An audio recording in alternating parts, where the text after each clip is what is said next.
Bom dia, pessoal. Sou a Renata, coordenadora da Secretaria de Esportes, e hoje a gente encerra o terceiro bloco do programa online de capacitação no esporte.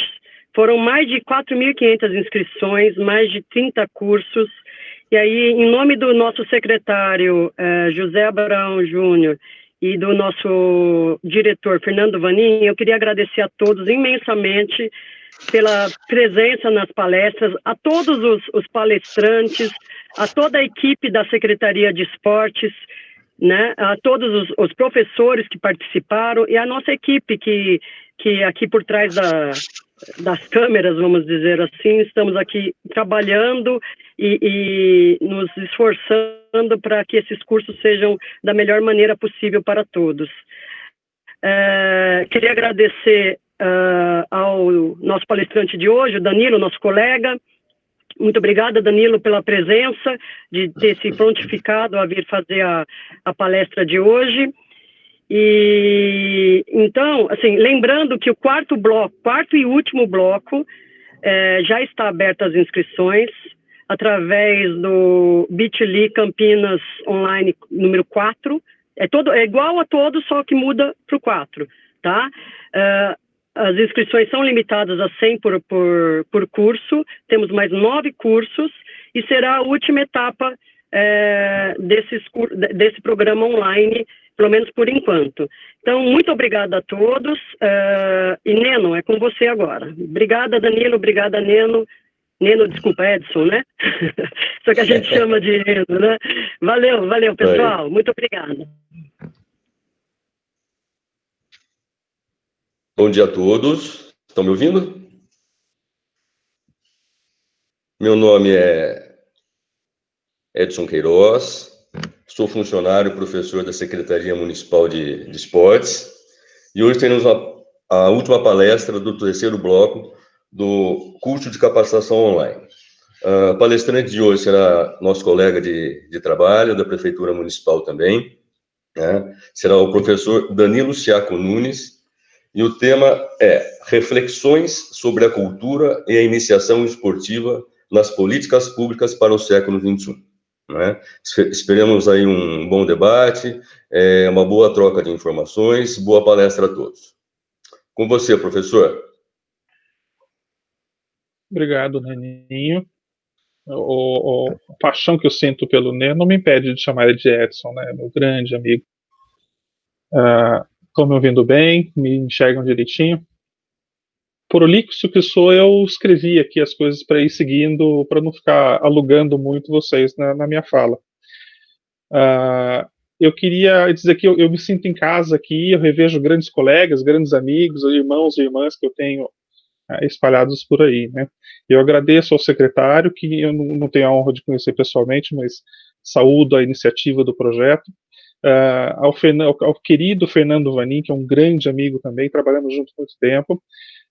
Ele iniciou essa conversa, me mandou mensagem, olha, estamos fazendo projeto, posso entrar em contato para organizar com você? Eu falei, claro, estou à disposição, sempre, né?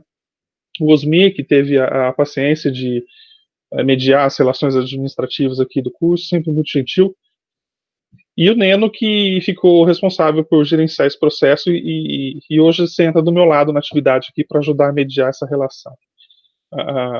Marcelinho, o Ana Paula, BH, Amar, o Ander, Serginho, todos os queridos amigos que tenho guardado aqui no meu coração.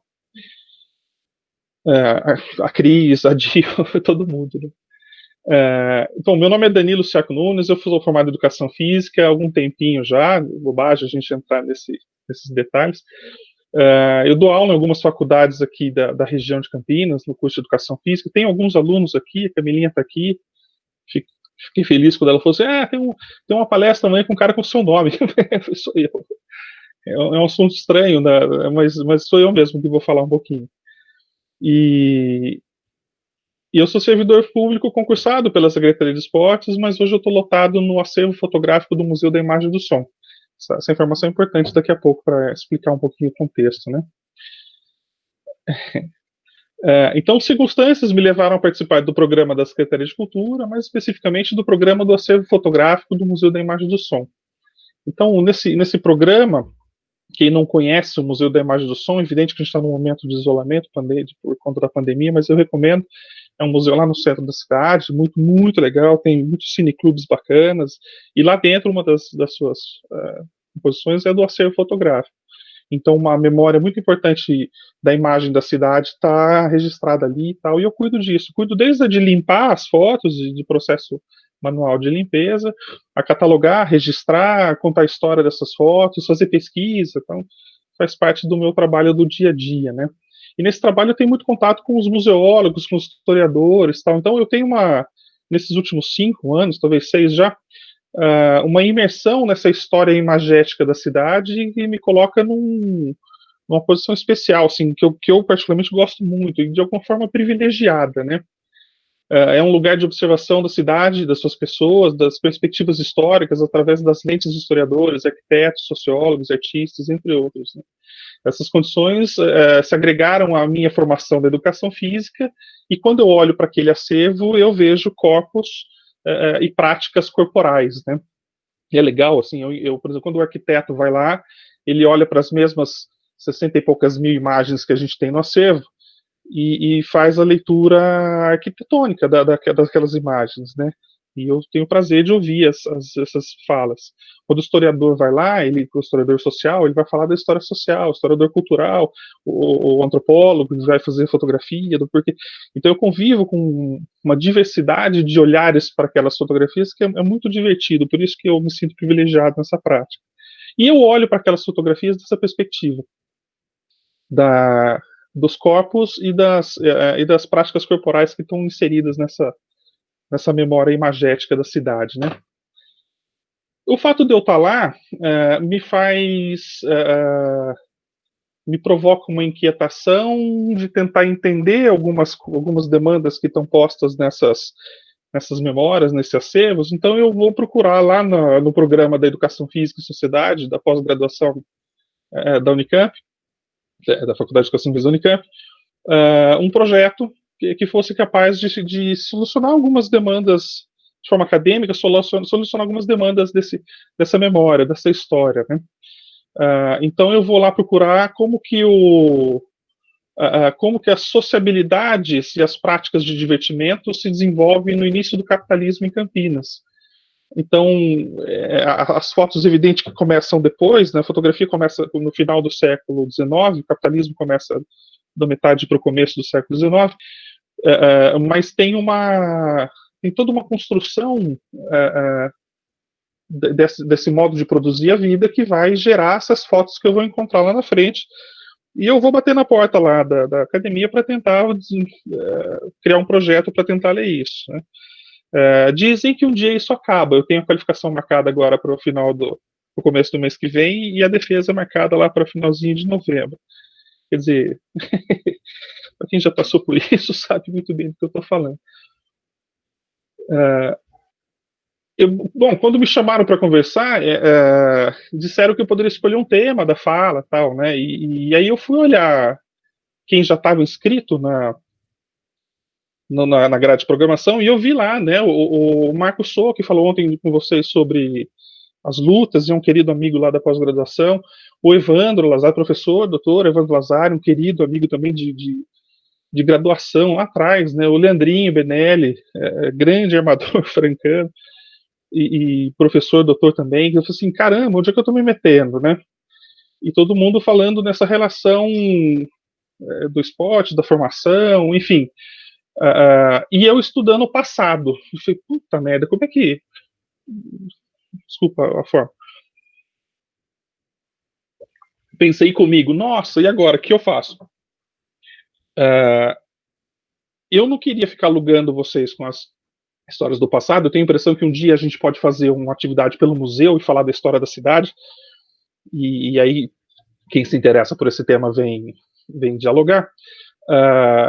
Mas eu também não queria me meter a falar sobre a pedagogia do esporte na perspectiva desses caras que estão muito mais à frente do que eu nessa leitura.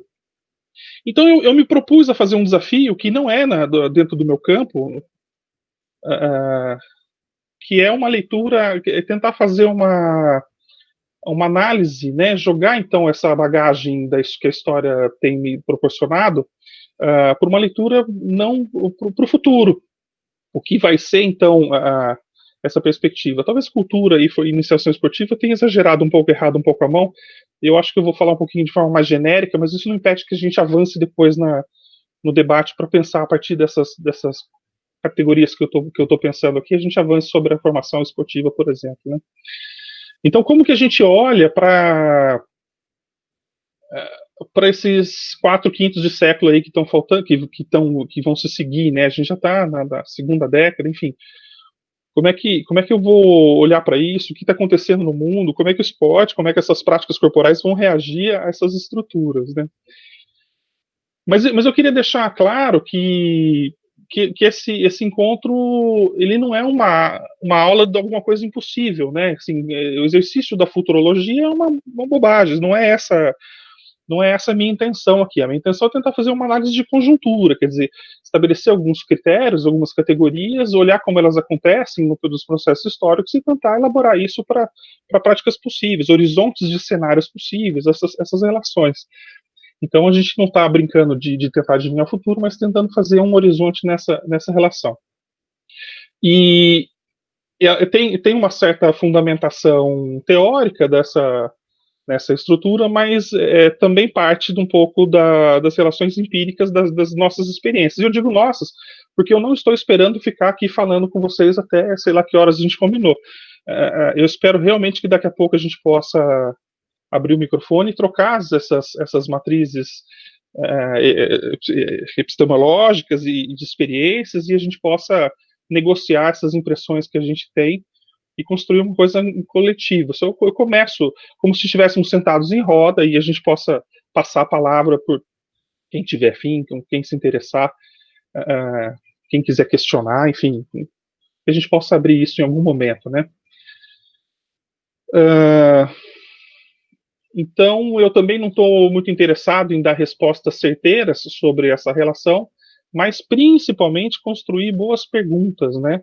Eu acho que a análise de conjuntura ela vai se dar a partir do momento que a gente consegue fazer boas perguntas do que a gente quer, do que a gente entende que possa acontecer. Então, o papel aqui não é trazer resposta para nada, mas é tentar fazer boas perguntas.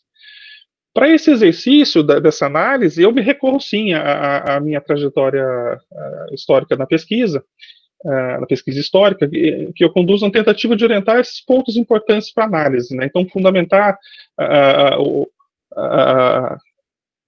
essa análise em questões técnicas, né?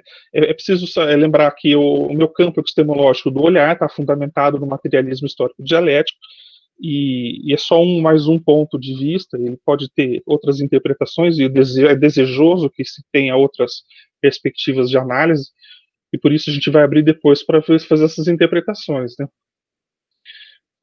Mas a primeira questão que eu queria trazer, a primeira relação, né, diz respeito à forma de produzir a vida, né? E isso é importante para a gente dentro dessa minha perspectiva epistemológica. Então, se eu for olhar primeiro para Campinas do século XIX, a gente vai perceber que ela está trocando nesse século, a cidade está trocando nesse século, a sua forma de produzir a vida, né? Ela está saindo da produção da cana-de-açúcar, que já é decadente no mercado internacional por conta das plantações ali da América Central, enfim, com outros preços, e está incorporando um outro tipo de produção, que é uma produção emergente, que vinha lá do Vale do Paraíba, que é a produção do café. Então, essa troca ela é muito bem sucedida e ela gera uma grande produção grande produção e uma produção de qualidade desse café, né? Que ao ser vendida ao mercado internacional principalmente, e passa a acumular um capital fixo que e esse ponto é importante, reintroduzido no sistema desse capital. Então, as pessoas que estavam produzindo, é fundamental a gente entender que era uma produção baseada na força de trabalho escravizada, né? Isso daqui a pouco faz certo sentido. Mas essa produção do café, bem vendido, cria o acúmulo do capital e os capitalistas da época reintroduzem parte significativa desse capital na própria produção, com maquinário, com tecnologia, né, de produção de máquinas mais eficientes, com estruturas na cidade. Então, por exemplo, chega a ferrovia, vai passar por Campinas, a partir desse acúmulo capital. Quem financia a rodovia aqui não é o Estado, mas são os produtores de café. A luz chega à cidade, o saneamento chega na cidade, enfim, ela tem esse acúmulo do capital, ele ressignifica uma série de condições para essa cidade, na sua perspectiva física, né, arquitetônica e cultural também, né? As pessoas passam a interagir dentro dessa nova cidade de formas diferentes. A própria iluminação pública, por exemplo, permite com que as pessoas que tinham um limite de produção das suas práticas à luz do dia passem a poder conviver em outros períodos, inclusive a trabalhar. Então a gente observa também nessa migração da produção cafeira. Eu estou resumindo um século inteiro em poucas linhas aqui, né? Tem que tomar cuidado com isso. A gente observa também a transformação de uma força de trabalho escravizada para uma força de trabalho assalariado. Isso também imputa em alterações importantes desse indivíduo ter certa capacidade sobre parte do dinheiro, parte do capital, uma parte minúscula, mas é uma parte do capital, que vai ser reinvestido também nessas estruturas da cidade, no próprio comércio da cidade. Então, os fluxos desse capital, ele gira dentro da cidade e começa a produzir outras relações, outras formas de produção. Então, a primeira análise que a gente tem é que a forma de produzir a vida nesse século XIX, né, ela está se modificando de forma radical. Não é um julgamento de valor se ela é boa ou ruim, não sei se cabe fazer isso nesse momento, mas isso impacta nessas dinâmicas de fruir a cidade, de aproveitar a cidade, de construir a cidade, enfim. E, de alguma maneira, a gente passa por uma mudança do modo de produção significativa também, que não faz jus à relação da pandemia, apesar dela acelerar alguns processos dessa transformação. Já entro nesse detalhe quando a gente for falar do que a gente está vivendo hoje, né? Essas práticas de sociabilidade, à luz dos divertimentos, né, que a gente está trazendo para conversar, elas incorporam uma análise de outra variável. Então, o espaço. Eu queria deixar grifado isso. O espaço é uma análise que a gente tem que fazer. Ou seja, as formas com que essas cidades se modificam, e nesse período do século XIX, por exemplo, a construção do Bosque do Jequitibás, o passeio público, que é a Praça da Imprensa Fluminense, no centro de convivência. Eu sei que não tem gente que não é de Campinas. Se tiver alguma dúvida, levanta a mão aí, a gente conversa, mas são pontos importantes aqui do centro da cidade, né? O Teatro São Carlos, que depois foi demolido, o próprio hipódromo, né? Que é a relação mais próxima nesse período com esse esporte moderno que a gente conhece, vai se dar dentro dessa estrutura. E um grande número de associações, entidades e associações. O século XIX também é profícuo principalmente da metade para frente, na criação e no surgimento de associações, de grupos de pessoas de interesses nas áreas culturais e das relações corporais, grupos de dança, grupos de teatro, grupos proto-esportivos, né, enfim, que daqui a 20 anos, ali do século XX, vão passar a configurar as equipes esportivas da cidade, enfim. Tem um autor que chama Lapa, ele é muito, muito bom ele faz essa leitura de forma muito bacana. Depois eu passo essa bibliografia para vocês. Por fim, uma categoria que eu acho também importante, por fim não, mais uma categoria. Outra categoria que eu acho importante é a relação das pessoas. Então, os indivíduos e as classes que compunham o mosaico dessa cidade. E assim, estão se relacionando. Olha quem apareceu aqui, né? Gente, de manhã eu também sou babá, né? Além de professor enfim, tem que dar conta disso. É a vida.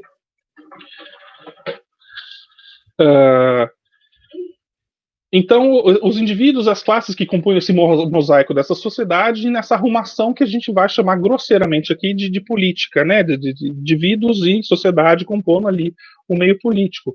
Então, é um século que, pela sua organização, ele é quase integrantemente dividido em senhores, produtores das fazendas e escravizados de uma pequena classe de agricultores e comerciantes, e todas as estruturas de poder estavam circunscritas à ocupação dos interesses dessa classe econômica mais rica, né, que era a dona do meio de produção. Então, todas as decisões políticas, todos os espaços de produção dessa política era ocupado por uma determinada classe, assim, sem disputa. Não havia prerrogativa dentro da legislação para que as pessoas ocupassem. Os escravizados não era considerado cidadão, e o agricultor também tinha limite de participação.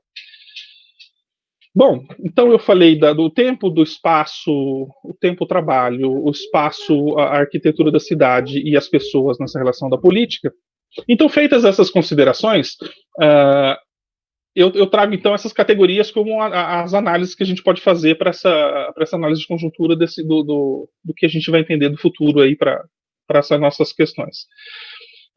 Eu preciso lembrar que o esporte moderno, kubertiano, né, ainda estava circunscrito nas centralidades das capitais financeiras do mundo. Quem estava discutindo isso era a Inglaterra, enfim, a França, a Alemanha. A gente não tinha não havia chegado ainda na colônia essa prática desse esporte moderno.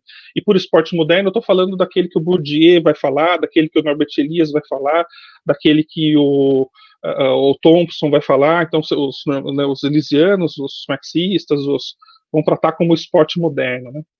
Em que pese a modernidade estar nascendo em Campinas nesse período, o esporte ele é incorporado só ali no século XX mesmo, dessa forma. Então, essa é uma relação que me traz uma segunda relação. Então, se eu estou olhando para a cidade nessa perspectiva da forma de produzir a vida, eu vou olhar agora para essa relação e considerar, fazer a interpretação dessa palavra esporte, não para esse esporte moderno, mas um esporte que abranja as práticas corporais da modernidade, né? E aí, como dizem meus alunos, me julguem, né?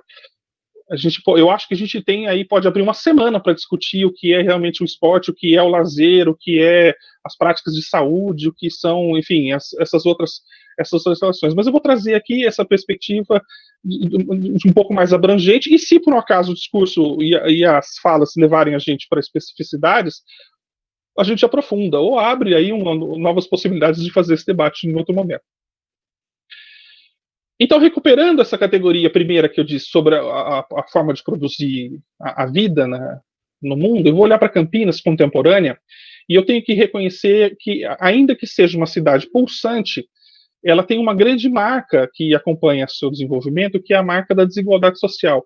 Então, dos seus estimados pelo IBGE, agora no 2019, não foi feito censo, mas há uma estimativa de 1.204.000 habitantes, ela se encontra hoje num índice de Gini de 0,6. Índice de Gini é aquele índice que mede essa diferença, essa desigualdade social. Quanto mais próximo do zero, menor a desigualdade. Quanto mais próximo do 1, maior essa desigualdade, né? Caminhávamos há 20 anos atrás, 10 anos atrás, em índices mais próximos do 4, e aí estamos hoje mais próximos do 6. Então, temos caminhado para uma sociedade mais desigual, e essa tem sido a marca do modo de produzir a vida como a gente está encaminhando. Eu tenho alguns estudos, fiz uma disciplina na economia e tem algumas coisas interessantes. Quem se interessar, eu passo essa bibliografia depois, sem grandes questões, né? Enquanto o PIB dessa cidade se circunscreve quase 50 mil reais por pessoa, né? Só que 30% da população campineira vive com até um salário mínimo por pessoa na casa. Então, essa desigualdade social tem se acentuado, ela é figura marcante na história da cidade, tem se acentuado nos últimos tempos, né? E ainda a gente pode acompanhar, muito próximos a nós, o que se acentuou com a precarização do trabalho, né? A gente faz parte dessa construção que a gente vai chamar, construção do modo de produção de vida, que a gente vai chamar aqui, momentaneamente, de necropolítica, que é um termo do camaronês, é um filósofo camaronês, o Achille Mbembe, que é uma política ultra neoliberal que tem produzido mais riquezas, mas tem concentrado mais riqueza na mão de poucas pessoas. Campinas não foge a essa lógica de produção da vida mundial reproduz isso aqui dentro dessas estruturas. É isso que nós temos visto no começo do século XXI, e não tem nada que me diga que isso vai ser rompido para frente. Ou seja, a gente tem a extração do valor do trabalho ao seu limite. Então, e o limite, às vezes, é a própria produção da vida. A que ponto eu chego de exploração da força de trabalho que a vida se torna ainda sustentável. Então, flertar com esse limite significa, de vez em quando, ultrapassar esse limite e o cara não conseguir produzir a sua própria vida no seu trabalho. Quiçá, então, a sociabilidade dos divertimentos, posto que o cara não consegue viver e comer, enfim, não está no horizonte de cenário, perspectiva que confronte contra-freios a esses avanços neoliberais. Uma leitura sociológica interessante pode ser a do Karl Polanyi. Ele vai fazer essa análise no século XIX, e ele percebe também que o limite da exploração da força de trabalho do século XIX vai projetar sociedades para conflitos. Por exemplo, e tem uma foto clássica que aparece nas internet de vez em quando, que são os mineiros italianos na Bélgica, ou os mineiros belgas na Itália, não tenho bem certeza. Então, assim, tem um monte de gente apinhadinha num elevador descendo para uma mina, né? Aquilo é a figura que marca as condições de trabalho do final do século XIX. O Polanyi diz que essas condições que não sustentavam mais a vida, o cara não conseguia mais produzir a sua própria vida com a sua força de trabalho, gera uma onda de modificações no mundo que vão se desdobrar, por exemplo, no fascismo, na Itália, no nazismo, na Alemanha, na Primeira e na Segunda Guerra, no comunismo no leste europeu. São todos os desdobramentos dessas condições. O Polanyi diz que quando a social-democracia se estabelece na Europa, ela, fazendo uma mediação do capitalismo com o comunismo, o socialismo, enfim, não vou entrar em detalhes do termo, do leste europeu, ela cria um ambiente de seguridade. Ele falou, olha, então não é nem para esse ultracapitalismo que explora até a última gota de sangue, até a morte do trabalhador, também não é essa proposta socialista que está vindo dessa periferia do mundo que não nos interessa enquanto projeto de nação. É uma social-democracia que atenda, que contemple as diferenças, que contemple as diversidades, mas que produza uma certa capacidade de sobrevida para essa população. Tudo bem, pode até, eu acho que ele não estava equivocado, só tem um problema, ele acredita que isso iria se perdurar ad eterno, que ali a sociedade havia achado um meio do caminho para estar, né? Ele morre no final da década de 60, começo da década de 70, não tenho muita certeza. Ele não acompanha a derrocada das experiências socialistas do leste europeu, e ele não acompanha, então, o fim dessa disputa, aonde essa social-democracia perde o sentido. Eu não tenho mais por que ficar segurando essas condições se eu não tenho mais uma força contrária a essa forma de produzir que tenha que me deixar nessas relações mediais aqui, né? Eu tenho agora só o capitalismo como uma direção única a ser seguida. E aí a social-democracia começa, que estava se espraiando para as periferias do mundo, começa a se retrair de novo, voltar lá para o seu centro do capital econômico, e a periferia da cidade começa a sofrer de novo, como vinha sofrendo no final do século XIX. A história não é necessariamente cíclica no sentido repetitivo, alguns autores vão chamar essa história de cíclica em espiral, ela até se reproduz, mas numa outra condição, numa outra análise histórica, né? Para onde vai isso é uma análise que a gente pode fazer interessante. Dito isso, a gente tem, para além dessa relação de produção do mundo, a gente tem essas alterações das tecnologias que foram deveras alteradas ali no século XIX, também estão sendo alteradas na nossa época, né?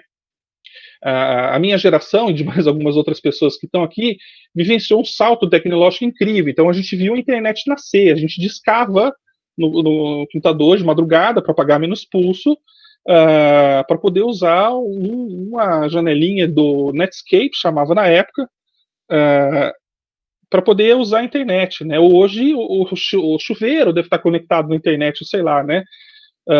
E esse salto ele é uma progressão interessante, porque a minha mãe, por exemplo, que é nascida em 38, ela já achava demais. Falou, olha, um botão na parede que aperta e acende a luz no teto já é significativo para mim, uma vez que ela era da época do candeeiro ainda, né, do lampiãozinho. E hoje ela tem um celularzinho com uma telinha touch que ela me acha uma hora que ela quer, enfim, e conversa com as amigas, e interage via vídeo e tal, não sei o quê. No mesmo espaço de geração, né, numa mesma vida, ela tem um salto de achar a tecnologia da tomada uma coisa importante e de estar lá. Então, isso é significativo, e eu queria deixar claro assim, que as coisas não são, até lembrando um pouco o Pai Lebas, ele fala isso em algum lugar da obra dele lá, né, que as coisas não são boas ou ruins por si só, o que a gente faz delas é que vão dar à luz essas relações, né. Então, essa tecnologia, ela vai ser significativa para a gente também. E como que a gente vai usar ela que é o ponto-chave que a gente vai colocar daqui a pouco. A configuração social é reproduzida e reproduzida nessas composições de espaço da cidade. Então, agora trazendo outra categoria de análise, que é a relação dos espaços da cidade, né? Para falar desses espaços da cidade, pensando não naquela cidade do século XIX, que era pequenininha, mas na cidade de Campinas, eu fui por um outro trabalho, eu preparei aqui uma apresentação, e eu vou ver se eu consigo projetar para vocês. Eita.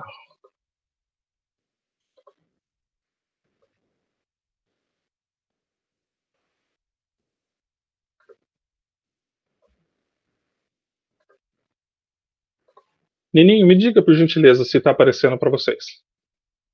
Está, Danilo. Show. Beleza. Esse material, acho que não é para a gente ficar debruçado nele, não. Ele é um material que está disponível na internet.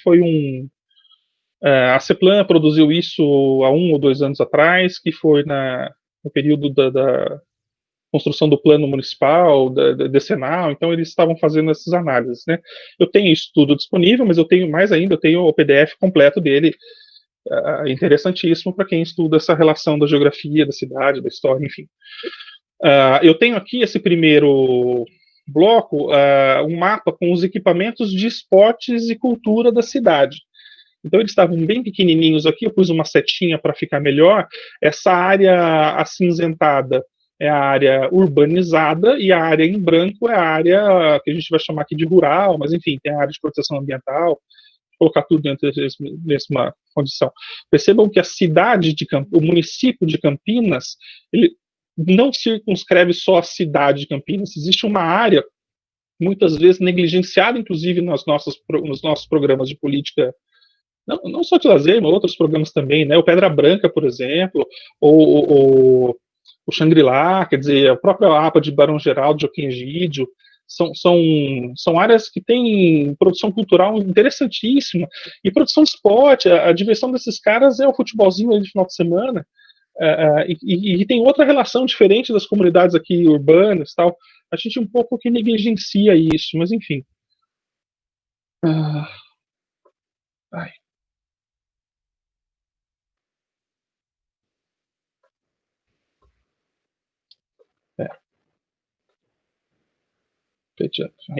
Aqui é uma aproximação desses equipamentos, né? Então eu trouxe a minha lente um pouquinho mais para perto para perceber a concentração aqui de áreas, né?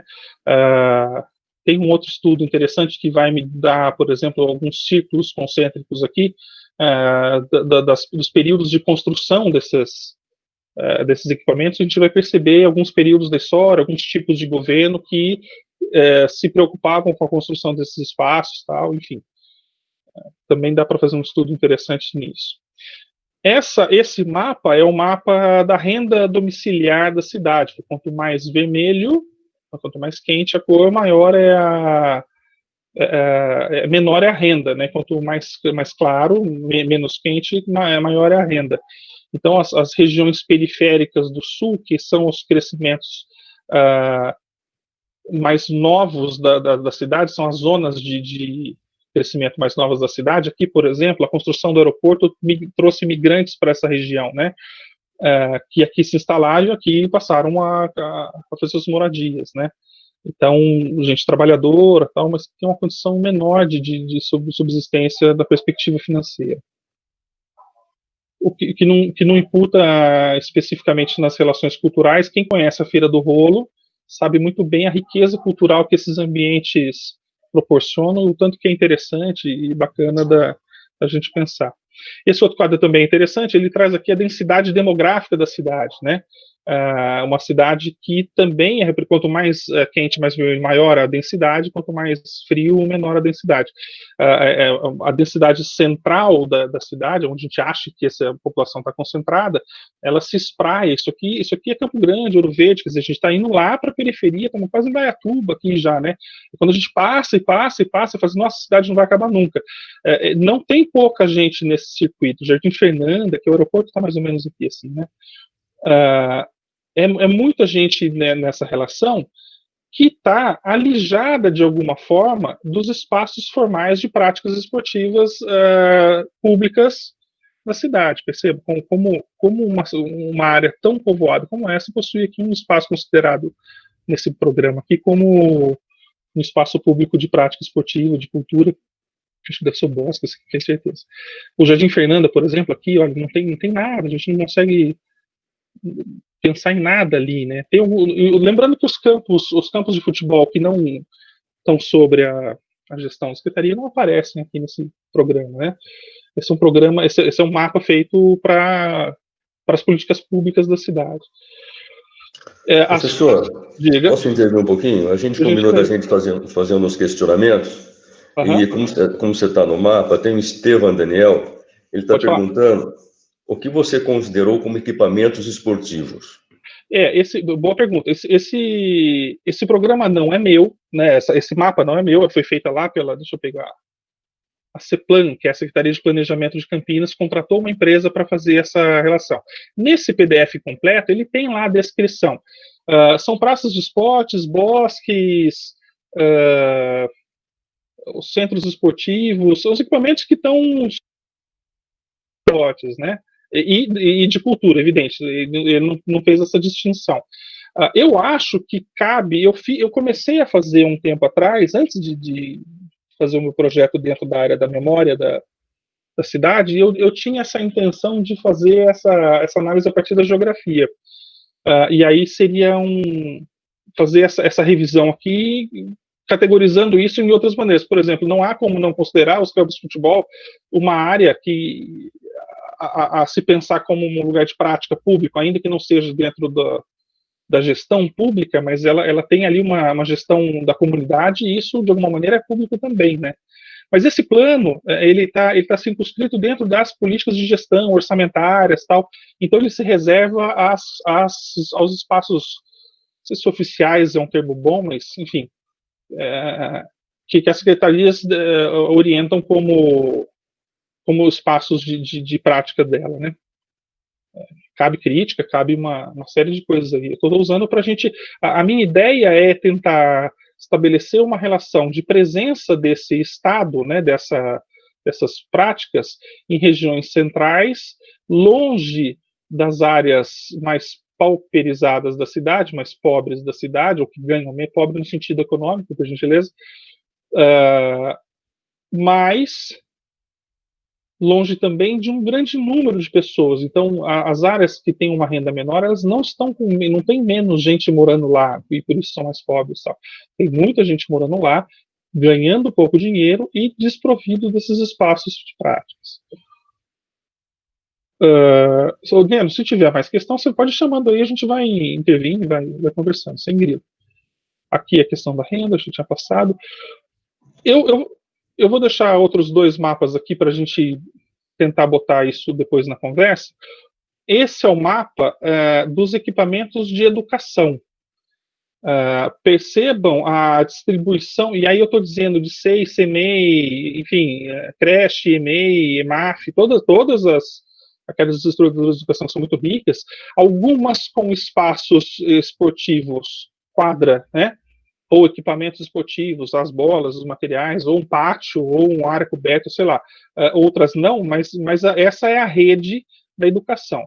percebam que eu estou dizendo óbvio, a educação tem um recurso muito maior de provisão para a sua execução do que o esporte. Então, ela está muito mais bem distribuída, inclusive naquelas áreas que a gente estava vendo como abandonada. E essa é alguma coisa de saúde, né? Eu tinha feito. Essa aqui é uma aproximação dos equipamentos de educação. Então, estão muito mais distribuídos, eles são concentrados, eles têm proximidades um do outro, mas eles estão distribuídos pela cidade toda, né? Eu tinha feito isso para a saúde também, ele é muito parecido com essa relação da educação do que da relação com o esporte. Então, eu vou deixar para fazer essa análise lá na frente. Bom, vocês vão me ver agora, infelizmente. Então, para a gente entender, começar a poder conversar sobre isso, a gente está falando de especulação imobiliária, a gente está falando de alocação de uma classe de trabalhadores pauperizada e subalterna, colocado a reboque das atividades públicas do município. É isso que tem se mostrado. Estou lendo da Dil. Trabalhando em cima, Dil, desculpa. Trabalhando em cima das políticas públicas, qual a dificuldade em se trabalhar esporte e cultura quando se depara com setores... Essa é uma relação que eu acho que está posta na minha análise final, Dil. Então, acho que dali a gente retoma essa questão. Tudo bem? Então, assim, como que a gente supera essas contradições, né? Essas contradições, elas são incompatíveis com a promoção da igualdade, né? Não há perspectiva, o que eu quero dizer, o que eu estou afirmando não há perspectiva de amenização dessa desigualdade social, recuperação da igualdade entre as pessoas dentro de uma estrutura que produza diferença. Essa é uma relação que tem se mostrado característica para os nossos tempos. Como que a gente vai lidar com isso? Então, eu já estou começando a fazer o que eu acho perguntas importantes e interessantes, né? Uma última categoria, as pessoas e suas relações, né? Que a gente chamou lá atrás de política. Então, a gente está à véspera de um processo de escrutínio eleitoral. Como estarão as propostas partidárias enfim, dos candidatos, para as relações dessas práticas corporais no lazer, nos divertimentos, nas práticas de saúde? Né? Lá na pós-graduação, eu apresentei, por exemplo, às vésperas do processo eleitoral para presidente, uma análise de todos os programas eleitorais dos candidatos, né? E eram programas absolutamente distintos. Assim, os programas, eles tinham marcas de campos ideológicos muito claros, assim, né? Então bastava dar uma lida ali para saber, olha, isso aqui atende essas expectativas de gestão. E essa é uma prática que a gente não faz muito, né? Lá na academia foi uma surpresa, puxa, que bacana a gente fazer isso, mas isso teria que ser uma prática do cotidiano nosso, né? Quando a gente vai votar, a gente tem que saber quais são imagino eu que a gente tenha que saber, desejo eu que a gente tenha que saber quais são as propostas desse indivíduo, né? Muito menos pelo que se diz dele, muito mais porque ele está pondo ali como um registro oficial, porque o que está posto no projeto é o que tem que ser executado, senão ele tem contradição, do que, enfim, acreditar no que está circulando por aí sem essa análise mais bem feita. Então, pensando nisso, né, como que eu enxergo isso? Como é que eu posso fazer essa análise? Quanto interessante pode ser a gente fazer um programa? Deixo aqui a provocação aos meus queridos amigos eu sei que isso é um campo minado e um problemaço político, mas se eu não fizesse isso, não seria eu, né? Qual a necessidade da gente chamar os candidatos a prefeito dessa cidade e perguntar para eles, escuta, de forma não neutro, não sei se existe, mas de forma digna, quais são os seus projetos, quais são os seus programas, e deixa esse cara falar. Eu acho que isso é de interesse público, não só dos servidores, não só dos praticantes das atividades corporais, mas, enfim, de todo mundo, né? Então, quais são as possibilidades da gente estruturar esse esporte, por exemplo, e aí, Dil, essa provocação eu acho que é para a gente começar a nossa conversa daqui, quando eu encerrar minha fala. E eu lembro bem como funciona essa relação entre as secretarias, a dificuldade que é isso, mas como que eu posso, com um orçamento muito pequenininho, que é o caso do esporte e da cultura também, hoje eu vejo isso lá, tentar reproduzir uma estrutura como a educação, que é de alguma maneira um pouco mais democrática, uma perspectiva espacial. E não é razoável isso, eu nunca vou conseguir fazer isso. Eu opto por fazer o quê, então? Centralizar relações, ou... o Selma, já te abre esse debate, que isso vai longe. Centralizar essas relações em pequenos locais de prática, ou ampliar isso atendendo, por exemplo, nos espaços da escola, em grandes projetos. É verdade, pô, Danilo, mas sempre que a gente faz projeto para a escola, espero que não tenha ninguém da Secretaria de Educação aqui, a gente é meio que jantado no processo, a gente é fagocitado, né? Se o projeto é de lá para lá, enfim, a gente acaba fazendo um papel secundário e isso irrita quem trabalha, acaba fragilizando essas estruturas. A saúde não passa diferente, né? Quem vai ser o cara que, né? Quem vai ser a pessoa que vai conseguir sentar e mediar essas relações entre secretarias e romper isso, Gil, de segmentação, né? Sendo que a gente pode capacitar a formação esportiva dentro desses espaços escolares no seu contraturno, numa perspectiva de esporte, educação física formal, não formal, informal, ou seja, como é que essa escola vai servir, como é que essa escola espaço, né, não instituição, para abrigar todas essas demandas, né? Essa é uma questão que a gente tem que se colocar. E sim, antes da gente abrir ainda para essas relações, né, de diálogo, essa mesma tecnologia que nos permite hoje estar conversando em distanciamento, né? Tem gente que reclama, eu sinto muita falta de abraçar os meus amigos, né? De olhar na cara e tirar aquele sarro e pegar o corpo, a gente se abraça e beija. Mas, de alguma maneira, a gente traz aqui, quando eu dou aula, por exemplo, ou a gente tem um grupo, vou fazer minha propaganda aqui, né, de sábado de manhã, a gente se encontra, chama Casa dos Bárbaros. São amigos que chamam outras pessoas para fazer esse tipo de conversa sobre política, sobre educação física, sobre uma porção de coisas. E outro dia veio o pessoal, o Arley Damos, você conhece bem, estudou bem ele no seu mestrado, estava com a gente sentado, lógico, evidente que ele estava no Rio Grande do Sul e a gente estava aqui em Campinas, mas estava conversando com a gente, né? Então essa tecnologia, ela tem coisas interessantes, assim, como que a gente vai usar ela, aí voltando para o Parlebá, é que essa relação. Pensando nisso, para o esporte, por exemplo, assim, por que eu não consigo reproduzir essa tecnologia que a gente está usando aqui para conversar hoje, nós 57, quase 60 pessoas, e eu achei que ia ser só 5, 6 pelo tema, mas fui pego de surpresa. Por exemplo, para fazer transmissões, para criar conteúdos. E aí, o esportivo é só um detalhe, pode ser de atividade física, pode ser. E eu sei que a Secretaria tem produzido isso, vídeos, né? Eu vi isso em Jundiaí, os professores fazendo vídeo, distribuindo no WhatsApp, de aulas de ginástica para as pessoas, tal. Então, eu reproduziria isso para o esporte, né? Por exemplo, as equipes de treinamento, as equipes de representação de Campinas, as equipes de alto rendimento de Campinas,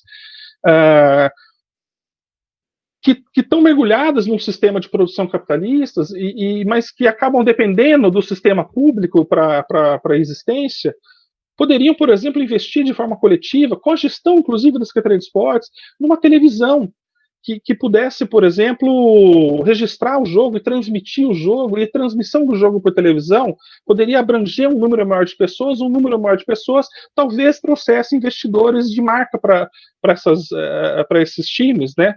Percebe que a gente tem aí alguns cenários.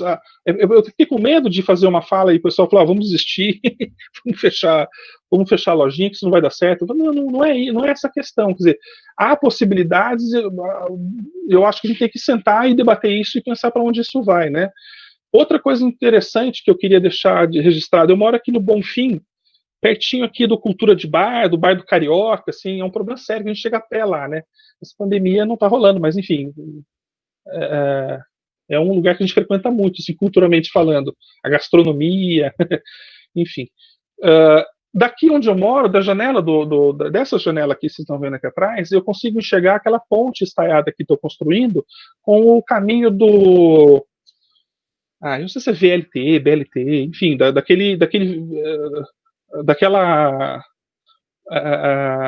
do trânsito rápido de transporte coletivo. E o que aconteceu? A primeira coisa que esses caras fizeram foi preparar o terreno, e prepararam de forma bonitinha, assim, tá bem acabadinho, PRT, obrigado. E iluminaram toda essa relação. Ela começa ali perto da rodoviária, então é uma região central da cidade, e vai embora lá acho que é pro Verde que ela vai, não tenho certeza. Toda iluminada e de alguma forma bem finalizada já. Ela só não está passando os trânsitos, porque tem alguns locais que ainda estão precisando fazer essa reforma, então não dá para você circular no trajeto todo. O que aconteceu foi o seguinte: uma vez que ele estava iluminado e feitinho, as pessoas simplesmente ocuparam esses espaços e começaram a reproduzir as suas práticas de atividade física nesse lugar. Então, o que eu tenho visto, da minha janela eu vejo à noite, as pessoas pedalando, caminhando, andando de skate, e não é pouca gente. Eu tô a, sei lá, 3 quilômetros do Taquaral, aqui de cima do Bonfim. De carro não é longe, inclusive é muito perto. A pé já é um pouquinho mais. Então, se o cara não tem essa disponibilidade para chegar de ônibus no Taquaral, é muito difícil aqui do Bonfim. Chega a ser inconveniente. O que significa dizer que uma área que está a 2, 3 quadras da minha casa, que foi feita para o transporte coletivo, tem servido para as pessoas para a sua prática cotidiana de atividade física. Essas pessoas têm caminhado, pedalado, interessantíssimo, assim. E o que passa na minha cabeça? É seguro, porque está iluminado. E a guarda municipal, de vez em quando, passa com a viatura, parece que cumprimenta o pessoal, para e conversa um pouquinho de vez em quando, enfim. Então, da perspectiva segurança, sensação de segurança é uma sensação, né? Não é objetiva, ela é subjetiva.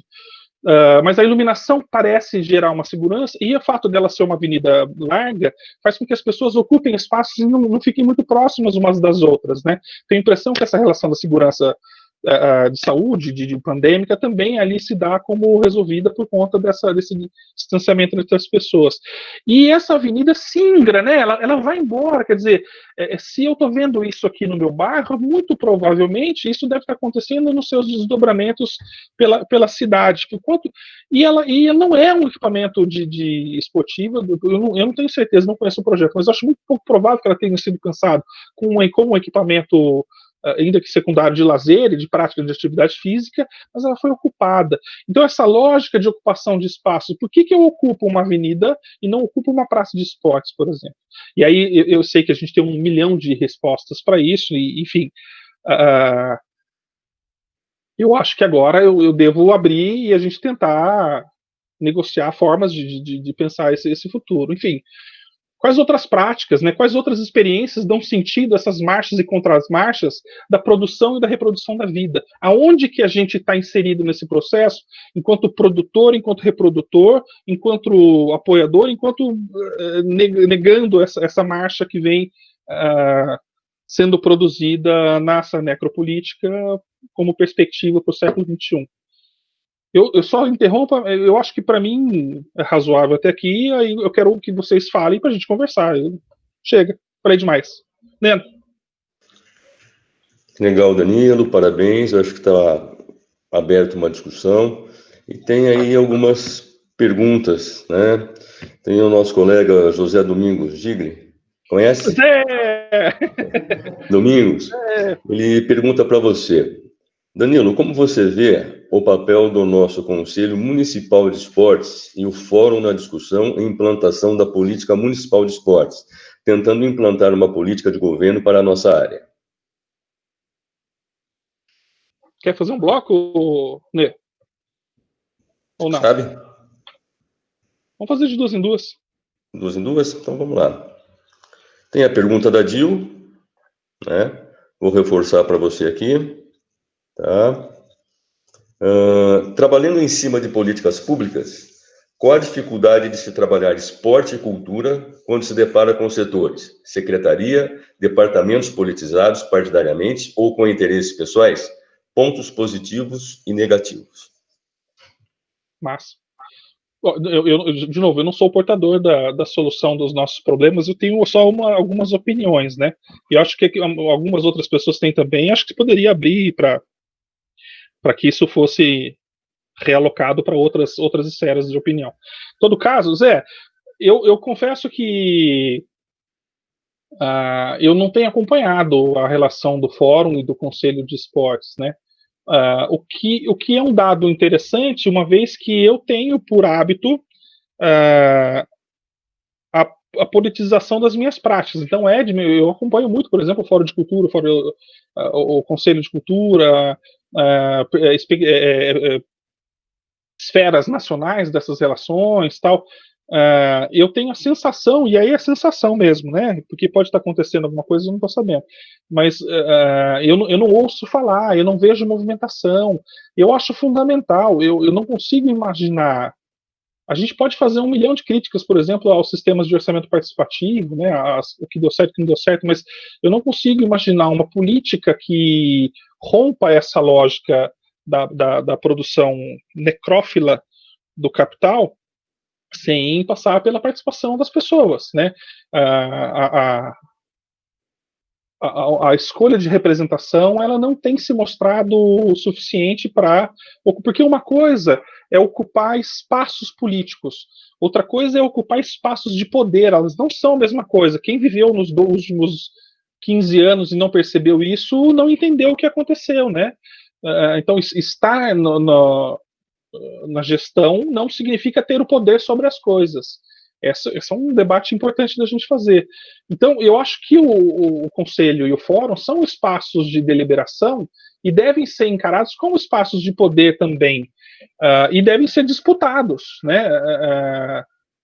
E eu não tenho visto, então eu não sei, Zé, eu não consigo pensar numa política razoável, democrática, legítima, sem passar por a estruturação dessa representação de Conselho e Fórum. Mas eu não tenho visto, não. Ô, Gil, eu acho que a gente começou a... Oi, Né? O Domingos, se quiser abrir o microfone e ponderar alguma coisa, fica à vontade. Vocês abram a tela e só eu sozinho aqui. Às vezes é triste, dá uma certa depressão. A ideia da pergunta, Donito, primeiro, bom dia. A ideia da pergunta é mesmo essa discussão que a gente nunca teve a participação, inclusive, dos servidores, não só enquanto população, mas dos servidores também, nesse meio de debate, nessas instâncias que estão instaladas, que são fora o Conselho. Então, a ideia é que a gente ache uma maneira de fortalecer essas duas instituições, para a gente poder implantar uma política de governo. Como você disse, vamos conversar com os candidatos. O candidato ele vai ter uma política partidária, ele vai ter a opinião dele. E a gente continua na mesma questão de o que a gente quer para o nosso município e para os nossos cidadãos. Então, a ideia da provocação foi essa. Eu acredito ainda, Zé, complementando talvez a fala, que a matriz de experiências que a gente tem na secretaria, que a gente já acumula um bom tempo de secretaria de esportes, de experiência em políticas públicas, de coisas que funcionam, que não funcionam em determinadas condições, ela é fundamental, mas ela é um ponto, ela é uma perspectiva. Porque às vezes a realidade objetiva do cara na periferia, ou até no centro da cidade, é outra. E se eu não ouvir isso, eu não consigo conjugar essas matrizes. E aí eu fico ou só na cabeça das relações dos clubes, ou só nas relações da cabeça dos políticos, ou só nas relações das cabeças da secretaria, enfim, eu sei lá. E quando eu preciso conjugar isso e achar. Política é o meio do caminho aí, né? Das mediações. Senão eu estou fazendo uma imposição de condições e eu acho que isso não é saudável para um processo democrático, né? Acho eu. Concordo com você. Professor, quer concluir a questão da Dil? A gente começou. Dil, isso é um. Eu não sei se é questão de despolitizar as estruturas, assim. Eu não tenho clareza disso, eu não sei nem sim nem se não. Mas o fato é que se a gente não tem contrapeso para isso, e aí, por exemplo, a questão do Domingos é uma questão importante, se eu não tenho um contrapeso para isso, aí, numa perspectiva de política pública, eu não trouxe as questões das políticas públicas, né? Eu estudo um pouco isso, mas eu fugi completamente, eu vim para a história, um pouquinho para a sociologia.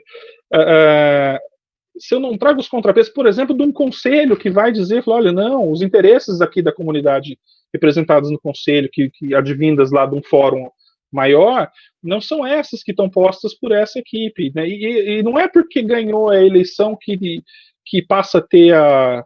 Não é bem assim que as coisas funcionam. Na processo democrático não é isso, né? Tem que passar por outras relações. Então, mas eu não sei se passa pela despolitização. Às vezes eu acho importante. A questão é quem são as linhas políticas que assumem essas relações? Então, quais são os interesses que estão representados nessa participação? Por exemplo, eu, enquanto trabalhador, eu tenho muita dificuldade em apoiar partidos e propostas políticas que não olhem para a minha classe como a mais importante. Eu sinto dificuldade em apoiar, por exemplo, estruturas que achem que os bancos são a prioridade no país, que essas megas instituições financeiras são, ainda mais dentro da perspectiva do capital especulativo, são as coisas mais importantes para o país. Tal. Eu não só não concordo, como milito contra isso, né? Milito na perspectiva de, olha, a nossa classe tem que passar a tomar as decisões. Então, agora, eu também não sei se é o caso de fechar esses espaços. Não, eu não acredito, não existe puramente técnico dentro da gestão política, né? O puramente técnico inclui as questões políticas também, então, partidárias, no caso. Acho que não sei como. Agora, o caso das experiências de relação com as secretarias de educação, de saúde, né? Como a gente gerencia mal isso. Isso é uma tecnologia que a gente tem que desenvolver, principalmente a gente que é menor, né? No esporte, na cultura também, no meu caso hoje, como é que a gente consegue mediar um campo de atuação, de participação, de execução, se no final das contas eu sou sempre fagocitado, eu sou sempre tragado pelaquela estrutura maior, né? A gente tem que desenvolver isso, mas isso só vai acontecer se a gente sentar aqui e esgotar todas as possibilidades. Não acho que é uma questão puramente técnica, eu acho que é uma questão política, de alinhamento das capacidades de determinação das forças de poder para que isso aconteça, né? Zé, desculpa, né? Professor, o nosso colega Marcelo Lima. A Dil abriu o microfone, perdão. Muito obrigada, tá? Você respondeu. Era essa parte mesmo que eu queria chegar, que durante esse longo período, né, de Secretaria de Esportes, quando eu digo a politização, o interesse próprio, partidário, como secretarias como um todo, pensando em cidade, você acabou de responder nas suas últimas frases. Uhum. Então, assim, que não adianta certos períodos ter umas secretarias com grande visibilidade e cuida de uma porcentagem da cidade, 1/3 da cidade está alavancando e outra parte está esquecido. Como você falou, caberia sentar e ver um todo, como um todo, né? Vamos levantar todas as áreas juntas e não simplesmente deixar uma indo para frente e esquecer outra parte da cidade. Muito obrigada. Mas você sabe, Dil, que eu até me permito acreditar que o Estado possa atender só parte dessa população, desde que seja a parte mais vulnerável, que tem menos acesso, que tem mais necessidade, e não a parte que tem privilégio na perspectiva estrutura, perspectiva econômica e tal. Julguem-me. Né? Professor, Marcelo Lima, nosso colega, coloca: tenho pedalado bastante na pista do BRT, no trecho que vai do Vila Rica até a Ponte Estaiada. De manhã à tarde, há muitas pessoas aproveitando o não funcionamento do sistema BRT para a prática esportiva, como você mesmo afirmou. Isso é reflexo da falta de políticas públicas ao esporte e lazer, ele pergunta? É sofisticado, né? Porque eu não sei se é falta, não. A Secretaria de Esportes tem promovido atividades interessantes, eu acompanho, né, os eventos esportivos, enfim, os espaços a ginástica do centro lá, eu acho que todas essas são boas propostas de atividade física e saúde, de atividade de lazer, enfim. Eu só acho que tem mais coisas, assim, e que podem ser aproveitadas, né? Então, por exemplo, como é que eu penso que uma avenida pode ser um espaço de prática? Um outro lugar que isso acontece, talvez um pouco menos, é ali na margem, no Pissarrão, né? Você vê as pessoas também caminhando e tal. Puxa vida, se tem sido recorrente essa relação, por que eu não penso? E aí, veja só, é uma perspectiva de pensar o lazer e a atividade física que extrapola a própria relação da Secretaria de Esportes, que está lá no urbanismo, sei lá, na INDEC, eu sei lá onde está isso aí, né? Que a gente precisa também, dentro dessa perspectiva da DIL, né, de respeitar as questões administrativas das divisões, mas superar esses limites de caixinhas das produções e conversar um com o outro, cara.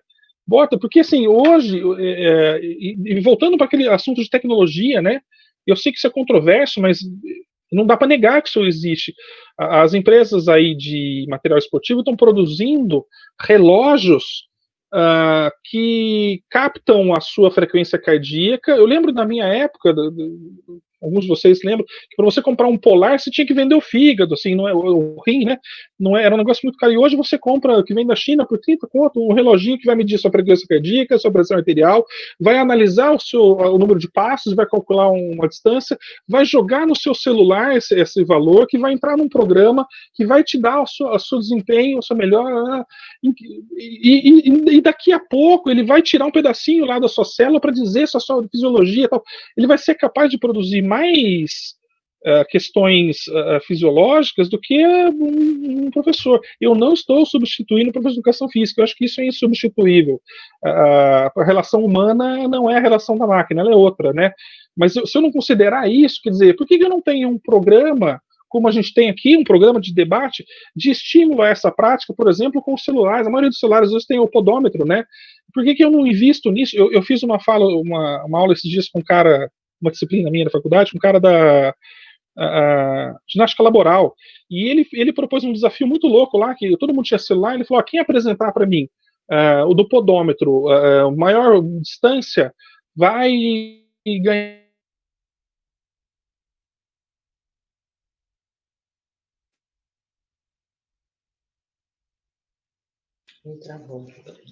Professor, está ouvindo? Aqui travou.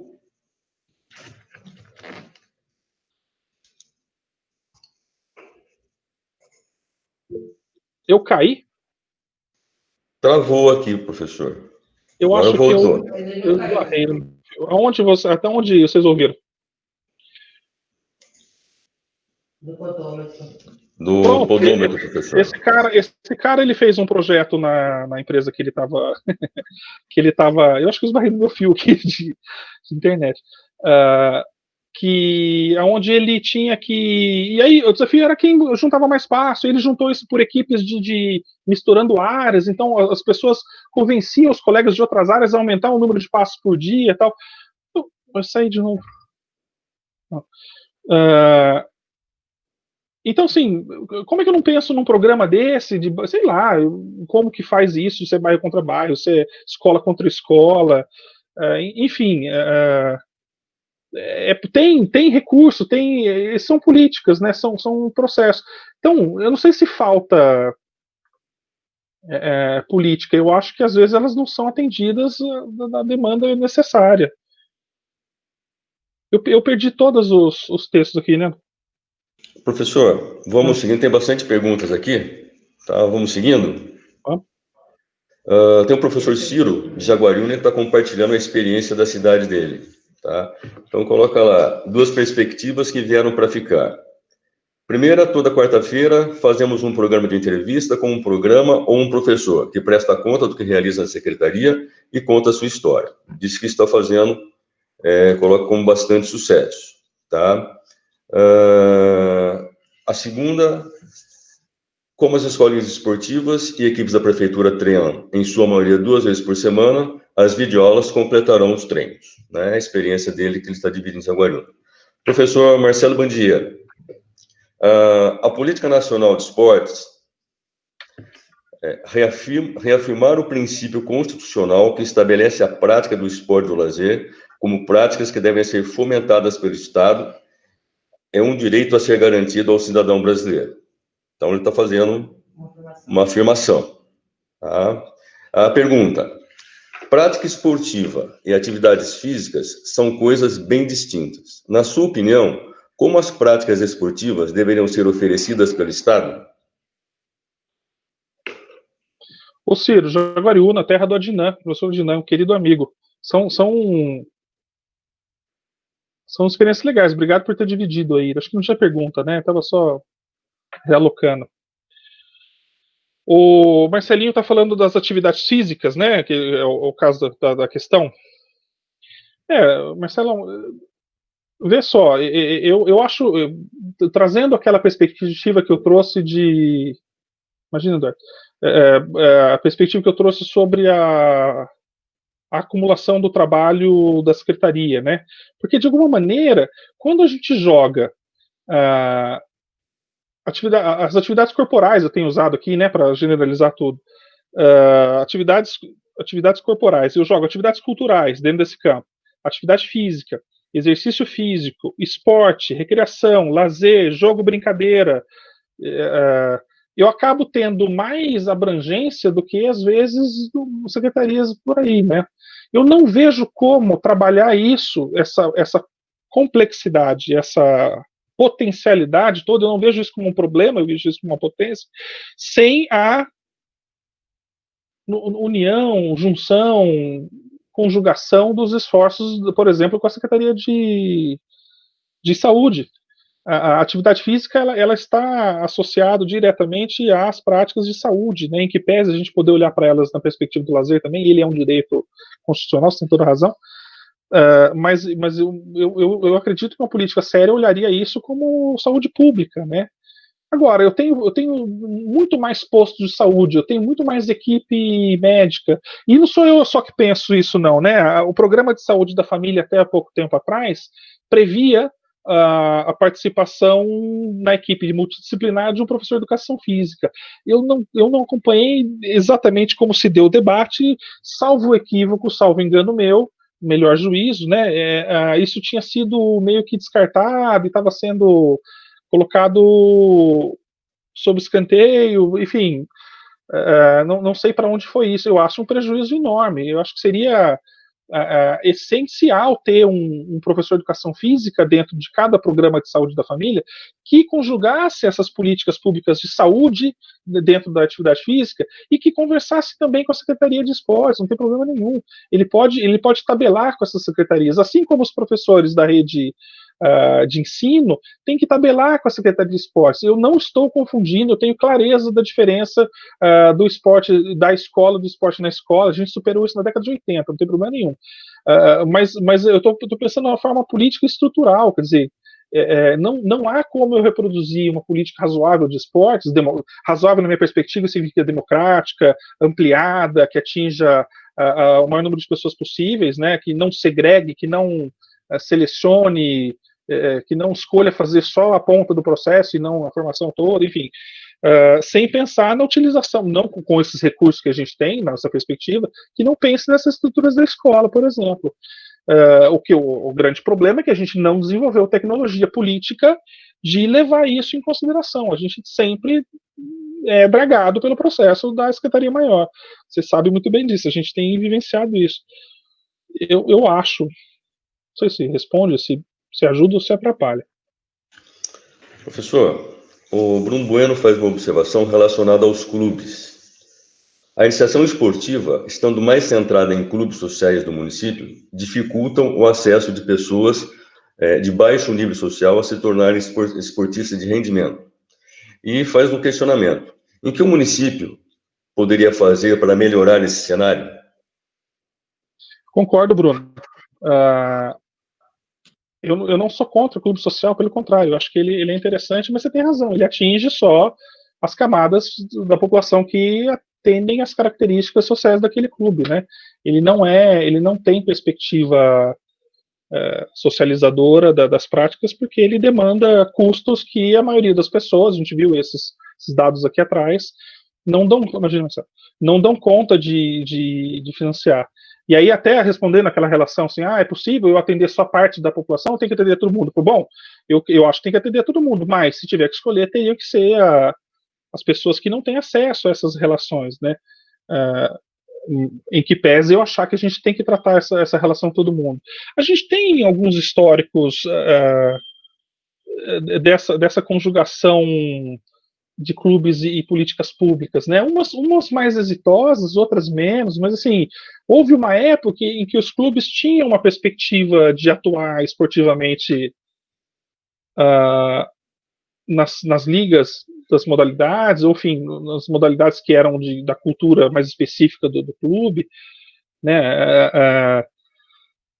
E acabavam abrindo o seu quadro de jogadores, de atletas, né? Para militantes que não participavam do quadro de associados. Tal. Isso abria possibilidades do pessoal ocupar um espaço de um esporte de rendimento que não era possibilitado nessa relação. Mas eu não tenho certeza, eu não tenho acompanhado muito essa relação, mas eu tenho a impressão que isso tem se esgotado. Eu vi acontecer os clubes recuarem nessa proposta e começarem a colocar, por exemplo, olha, a prioridade do uso do espaço da quadra não é para o militante, mas é para o associado. Então, se eu tiver 3 meninos que queiram bater bola, ficar arremessando basquete, eu prefiro do que um time de basquete juvenil treinando para competir.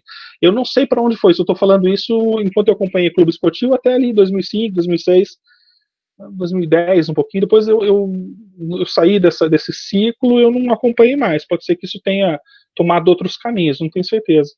Mas eu acho que o clube social, ele é um ator nesse cenário, eu só não posso depositar nele todas as expectativas e toda a esperança, né? Eu acho que a gente tem que atender outras relações também. Beleza, professor. Ana Luísa coloca uma opinião. Antes de discutirmos qualquer coisa, acredito que enquanto o povo brasileiro for moralmente instável, nada mudará. Afinal, nossos representantes legais representam o povo. Tem um pessoal... Vai completar, professor? Não sei, estou pensando. Eu acredito, a formação cultural e a formação ética e moral são fundamentais, eu concordo com ela. Não sei se está determinado assim, mas tudo bem. O Eduardo faz uma pergunta. Professor, qual a maior dificuldade para uma política sair do papel e ser colocada em prática? E a falta de segurança inibe uma maior execução de atividades ao ar livre? Eduardo, eu acho que é tema para uma outra conversa de outras 4 horas aqui, né? A maior dificuldade, são tantas relações, é complexo, cara. Eu tenho uma literatura muito legal sobre política pública, tem um grupo de estudos lá, o GP3EL, Grupo de Estudos e Pesquisa de Políticas Públicas de Esporte e Lazer, da Unicamp. A doutora Silvia, que coordena esse grupo, e a gente estuda também isso lá. Vale a pena, se tiver interesse, manda-me, eu vou deixar depois os dados, o Neno põe meus dados aqui ou eu ponho, enfim, vocês entram em contato comigo, a gente faz uma relação para ir ver lá. Mas eu acho que é sofisticado, tem muita coisa que dá certo, muita coisa que dá errado, a gente planeja mal porque a gente não sabe direito o que quer, enfim, os interesses das práticas às vezes não correspondem com o interesse da gestão, enfim, sofisticado. Qual que era a segunda questão mesmo que tinha colocado? Da segurança. Segurança é um debate muito legal, porque segurança é uma sensação, né? Você não está objetivamente mais seguro ou menos seguro. Você se sente mais seguro ou menos seguro. Eu lembro quando eu comecei a namorar minha esposa, e eu morava no centro da cidade ali, na Glicério, e eu gostava muito de passear pelo centro da cidade à noite, parava, tomava ali no Giovanetti, tomava enfim, tomava um chopp e tal, assim, e eu ficava muito à vontade na cidade. E ela tinha medo, ela andava olhando para todo mundo, e eu não conseguia entender isso. Por que você tem tanto medo assim? Mas é óbvio, né? Porque é uma mulher, porque as relações dela com as pessoas é diferente de um cara de 130 quilos e uma moça, enfim. Então ela tinha uma sensação de insegurança muito maior que a minha, enquanto eu estava muito tranquilo. Agora, o que gera a sensação de segurança, né? Por exemplo, a iluminação é uma coisa que aí o pessoal que estuda isso que vai falar. Por exemplo, a sensação de você ver ali o agente público de segurança circulando de vez em quando, as formas como são organizadas as coisas, enfim. Tem uma experiência interessante em Nova York, que os caras deixam um carro arrumado lá e eles demoram para mexer nesse carro. e eles deixam um carro com vidro quebrado e rapidinho limpam. Quer dizer, a forma com que está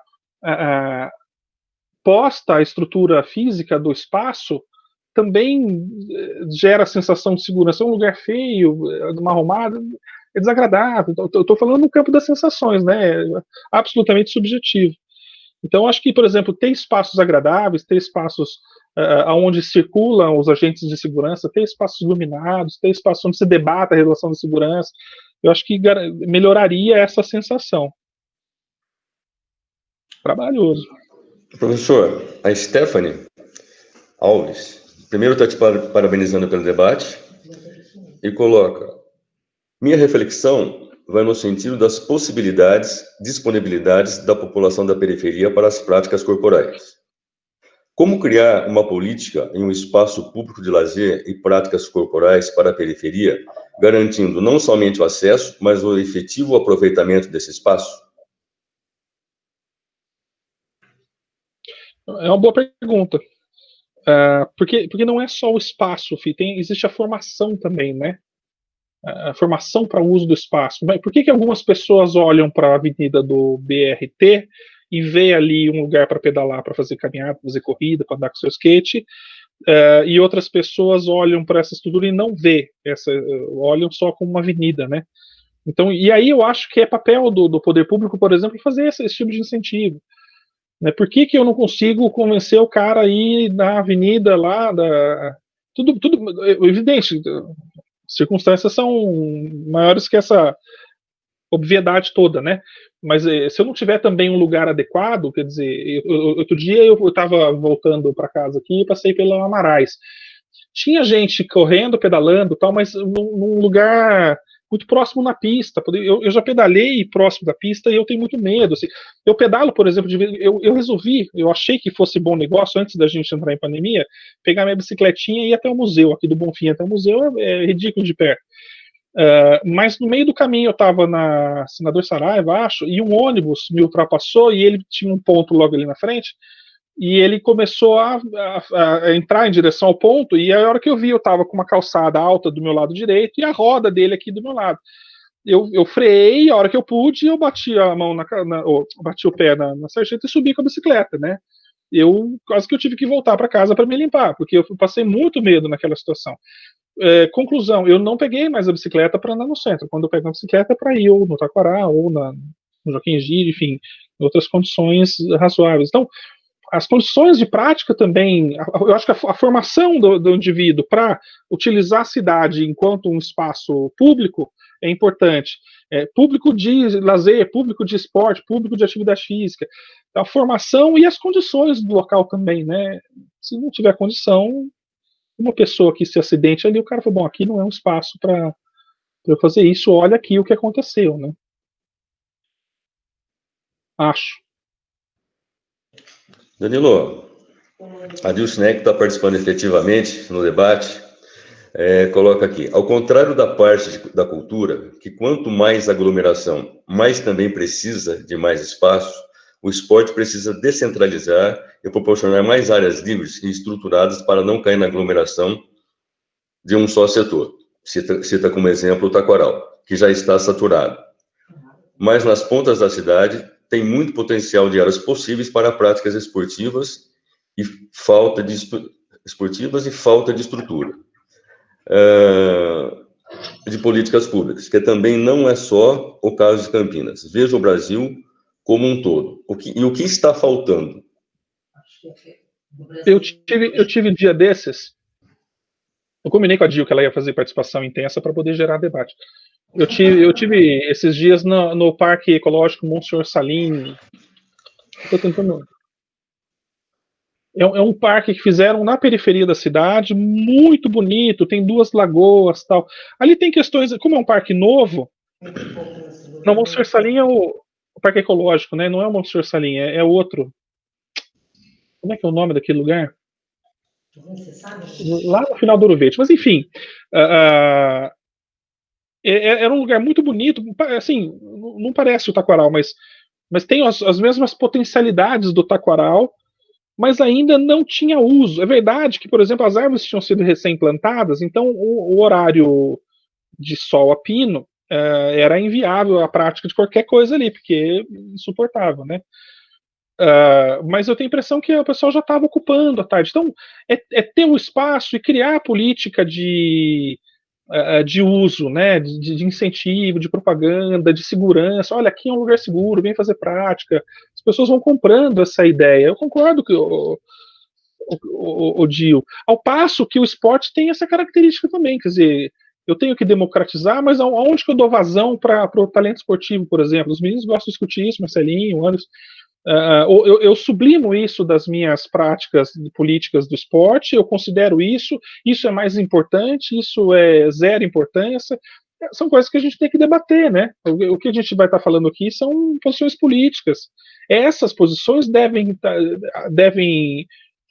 balizar, por exemplo, a escolha das gestões públicas, né?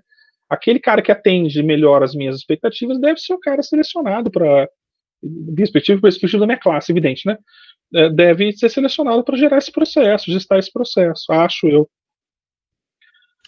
Professor, professor Henrique Hoff, faz uma observação. Trabalhei na Fonte São Paulo até 2019 e realmente a posição da diretoria era conforme você comentou.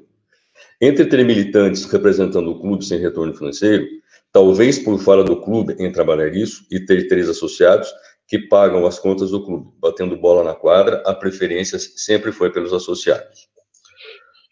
A Estela faz uma observação também. Oi, Danilo, concordo com você. As tecnologias são nossa realidade atual. Não podemos mais desvincular do dia a dia. Acredito que antes das políticas partidárias, temos que pensar as políticas públicas, que não podem ser as mesmas de 20 anos atrás. O que pensa a respeito disso? Henrique, só uma observação. Eu não fiz juízo de valor, né? Eu não disse que. Eu tenho a minha opinião, mas eu consigo entender o porquê que o clube faz isso, né? Goste ou não. Eu entendo, mas por isso que eu acho que cabe incluir os clubes, por exemplo, no que o Gigli estava dizendo lá atrás, quando ele coloca, né, o Conselho Municipal, o Fórum Municipal, a gente está falando de uma perspectiva de formação de política pública. E aí, Stella, acho que já amarro com a sua fala, onde a gente tenha um sistema de esporte. Como a gente tem um sistema de saúde, como a gente tem um sistema de segurança, que foi implantado até pouco tempo atrás, onde as esferas federais, estaduais, municipais, de esporte, no caso nosso, de cultura, da educação, converjam nesses círculos concêntricos e formem um sistema esportivo, né? O que acontece é que a última gestão, não cabe a mim ficar fazendo crítica política nesse momento, mas a nossa área do esporte foi colocada em menor importância, né? A atual gestão federal dá mais importância para outras coisas e desmontou a estrutura esportiva que já era limitadíssima na nacional. E, enfim, tem os seus motivos para ter feito isso, mas o fato é que a gente não tem necessariamente que esperar essa verticalidade de cima para baixo, a gente pode começar a montar a nossa estrutura de sistema municipal e tentar alargar isso para outras relações. Mas de novo, né, é uma tecnologia que a gente até conhece. Agora, não sei se dá para comparar a saúde com o esporte na estruturação do sistema, até por conta do monte de recursos que isso é destinado. Mas são experiências, quer dizer, vamos chamar o pessoal que organizou o SUS, como é que vocês fizeram isso? Eles vão falar com grana e a gente não tem, né? E quebra as pernas. Mas enfim, quais tecnologias eles usaram para conseguir organizar os clubes esportivos, as praças de esportes, a rua de lazer? Na minha época tinha rua de lazer, nem sei se existe mais isso, que a gente fechava os cavaletes e jogava bola na rua, assim, né? Isso, desenvolver essa tecnologia no sentido não informatização, né? Tecnologia no sentido como fazer essas coisas. Estelinha, você tem razão, a política pública ela ela não está ligada ao partido. Eu acho que esse sistema municipal que está centralizado no poder público, na perspectiva do servidor que acompanha esse processo e tem essa bagagem, né? esse campo, na figura dos representantes ali dentro do fórum, que são representantes de várias modalidades, de várias possibilidades dessa relação esporte, que eu usei aqui, um esporte bem genérico, né, que elegem um conselho que vão gerenciar essas relações. Na política, tudo é jogo de interesses, só que eu tenho que mediar, eu tenho que achar um meio termo para essa relação. Essa relação não tem sido jogada para para extremos e não tem achado meios pontos, né? Tá sempre ficando alguém de fora. É um cobertor curto, mas está sempre ficando muita gente de fora nessa parada. Professor, a Ana Paula concorda com as suas observações e conclui: ficamos reféns dos interesses políticos que mudam constantemente. Acho também que a falta de diretrizes e de um planejamento sólido prejudica muito a continuidade do nosso trabalho. Impossível democratizar a prática esportiva com uma secretaria que teve seu último concurso em 2003 e que hoje conta com apenas 30 professores, aproximadamente, para um município com mais de 1 milhão de habitantes. Quer concluir, professor? Já emendo o final da conversa? É isso? Fica à vontade. Não, eu não sei. Bom, eu entendi, Paulo, um beijo. Quando você diz nós, servidores, né? E você tem razão. Talvez talvez um sistema municipal que contemplasse também essa expertise da técnica da Secretaria de Esportes pudesse amenizar essa relação. Não tenha dúvida. Sem servidor, é muito difícil você fazer isso. Eu lembro bem como a gente padecia a ponto de você não conseguir, por exemplo, você sabe muito bem como é que é essa realidade, não conseguir exercer um papel técnico-administrativo e ter que ir dar aula em algum lugar, né? Ou, pelo contrário, ou não poder só dar aula em algum lugar e ter que cumprir papéis administrativos por falta de gente trabalhando e tal. Eu concordo. Por isso que essa política, esse sistema, ele tem que estar relacionado com agentes que transcendam essa relação, né? Que superem, que tragam a margem disso, ações concomitantes. É interesse da saúde também, é óbvio que é interesse da saúde também, que as pessoas tenham práticas de atividade física regulares, porque isso diminui o impacto na saúde básica dos caras lá no posto. Então ele gasta menos dinheiro com remédio para diabetes, com remédio para... É uma leitura bem rasa, né, da relação, mas um dinheiro para pressão arterial, se o cara fizer um raio, uma caminhada todo dia e comer direitinho. Então, aí o papel da equipe multidisciplinar, do professor de educação física, do nutricionista, do psicólogo, enfim, dessa relação toda, né. Agora, isso não vai se dar por o desejo de um secretário. Isso não vai se dar, o secretário, você imagina pra gente que é diretor, coordenador e o professor, né, Estela?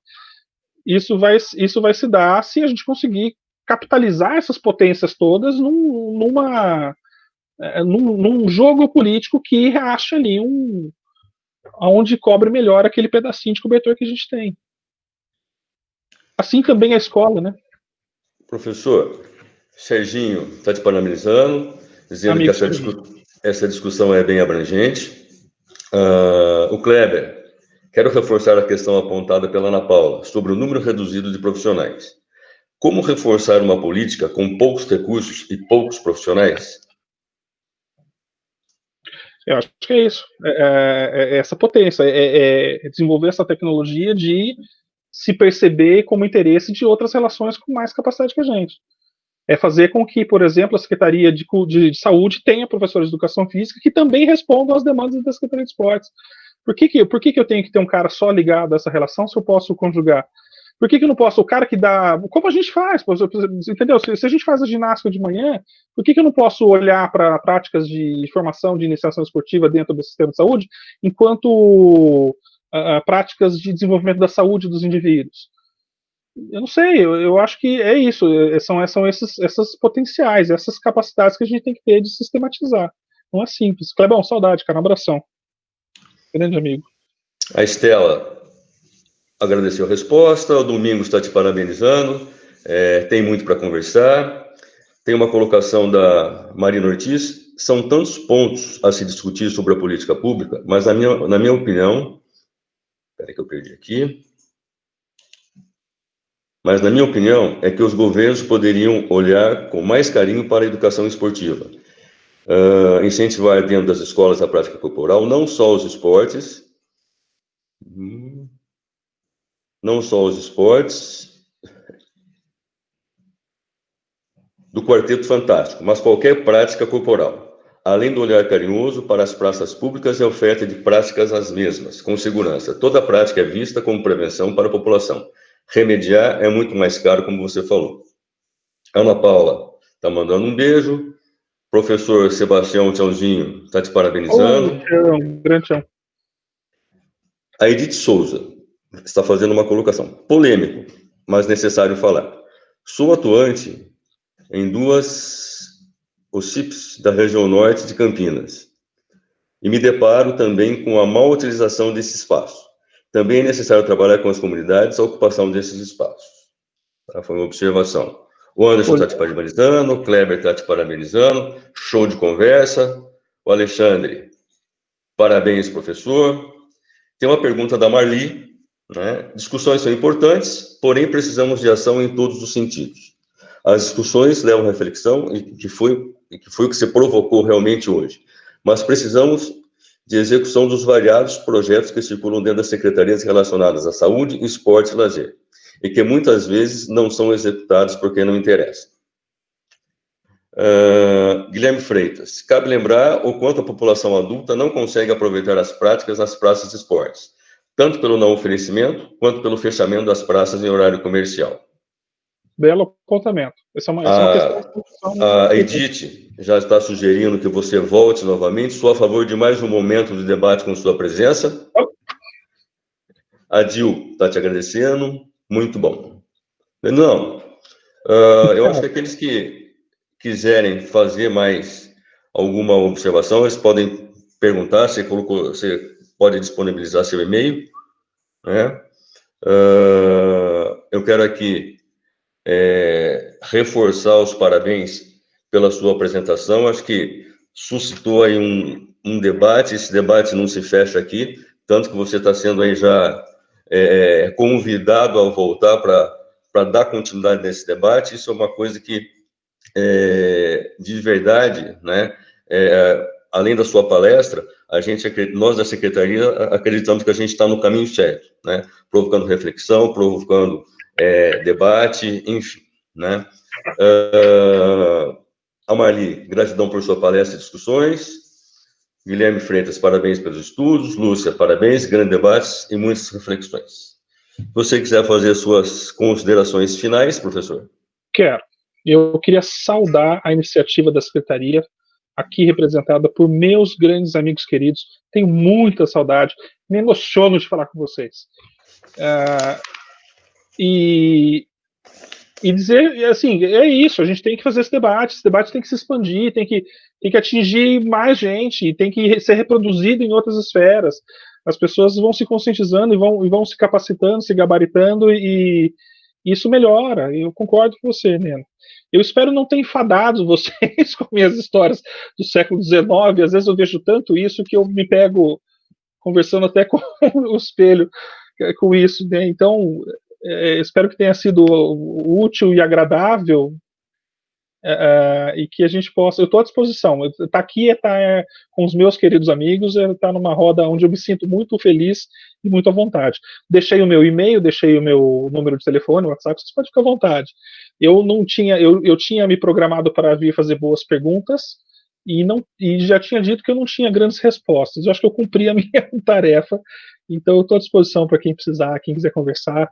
E assim que tudo tiver... Olha o meu pequeno reclamar. Assim que tudo estiver em ordem, a gente pode fazer essa relação regada a uma boa cerveja.